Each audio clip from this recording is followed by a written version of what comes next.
Welcome!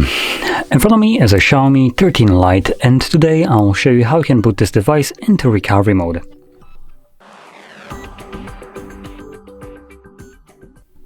So to get started, let's turn off our device. So we do so by holding power key and volume up. This will bring up our boot menu, and from here select power off. Now once the device turns off, you want to hold power key and volume up again.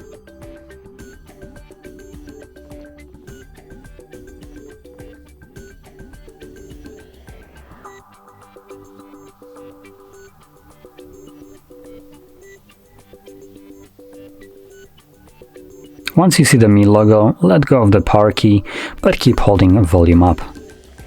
And as you can see, this will boot us into recovery mode. And here, we'll need to use the volume keys to navigate through the option, and the power key will be used to confirm whatever is selected.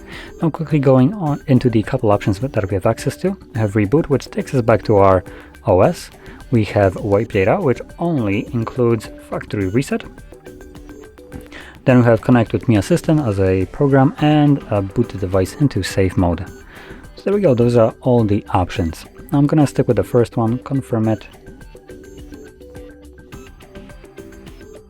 And as you can see, we are now back in our OS. So if you found this very helpful, don't forget to hit like, subscribe, and thanks for watching.